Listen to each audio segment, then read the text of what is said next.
Hey everybody, it's me again, Adam Chapnick, and I am at the Security Token New York City meetup, brought to you by who? Of course, the Security Token Academy.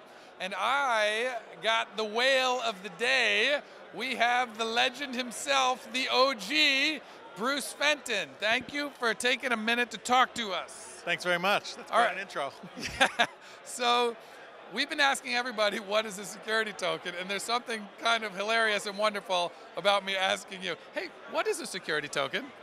First of all, security is basically an agreement. It's an agreement for people to have an investment contract of some sort that says if I give you something, you're going to get X for that in exchange for this thing called a security, which might be a share. All a token does is takes that agreement that's made in the real world by human beings and references something that is on a blockchain like a token, and that's what a securities token is. Got it, okay. And how are you involved in the security token world right now? So I've been focused on it for a long time, probably earlier than most people. I would agree. 5 years or so, because I came from this business and then I got into blockchain, Bitcoin business early, so wanted to combine the two. So I've done a lot of investing through an investment fund and serving on some boards, and then our own startup working to be an asset manager that'll work in tokenized securities as well. Amazing. So knowing what you know from a very unique perspective, and like you said, you're one of, that's why I say, you're the OG.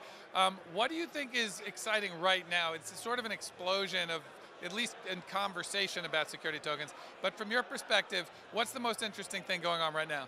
Yeah, the explosion in interest is really huge because I knew this was coming for a long time, and now it seems confirmed. When you have big companies like Coinbase moving into this area, it seems like it's a real thing. So there's been a lot of debates. If you followed my Twitter for years, I've been arguing with people, can it be done? Will it be done? And the other day I tweeted, I said, well, you may disagree, you may not understand why, you may not see the value, but it's going to happen. I see a lot of value. I think it's going to be very significant and do a lot of things to help people with freedom, help the economy, make things more liquid, be great for trading. But I'm just excited that people are talking about it, and now it really does seem like it definitely will be a real thing.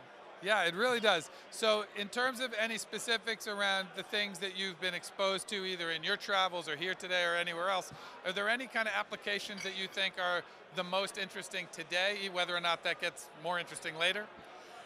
I think I'd probably sum it up by saying there's a lot of sort of Rube Goldberg machining in this, where there's people trying to do things overly complex.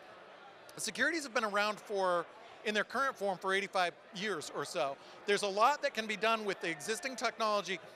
The technology of Bitcoin and the blockchain technology that's been inspired by Bitcoin has been around for a while. You combine that with the securities world, there's a lot of kind of vanilla stuff, which I think is maybe more exciting than trying to reinvent the wheel. People having all of these very, very complex structures that may or may not make sense. So just digitizing things as they are now will be a huge opening, more than people are really appreciating. Yeah, I think like a $50 trillion market is good enough. I don't think you really need to invent new stuff on top of that. That's a pretty good number. Yeah. Okay, so now looking into the Bruce crystal ball, let's say 12 to 18 months from now, what are we going to be talking about? 12 to 18 months will be exciting because you will have fully operational exchanges that are trading securities tokens, and they will have pairs with Bitcoin and Ethereum and other crypto that exists now. And I think they're going to raise a lot of money, just like ICOs did. There's going to be a lot of scams, there's going to be a lot of junk, but there's going to be a lot of excitement, and there's going to be some good projects. And unlike many ICOs, the metrics of a security token can be anything. So it's not like you won't be able to blanketly make a statement and say, oh, they're all bad. There will definitely be scams, but there's nothing to prevent a really, really high quality security from issuing a token. And if you believe in agreements, which is kind of the foundation of the economy and free markets, if you believe in agreements, then you believe in securities. Agreements can be good or bad. There's going to be some good ones. So 12 to 18 months from now, you're going to see them trading actively, and you're going to see some good ones out there, and you're going to see a lot of money flowing into this space. Amazing. Well, I hope we can check in with you periodically until then to hear all of the most exciting things that are happening springing forth from the head of the OG himself. Great. Well, thank you very much. Thank you, Bruce.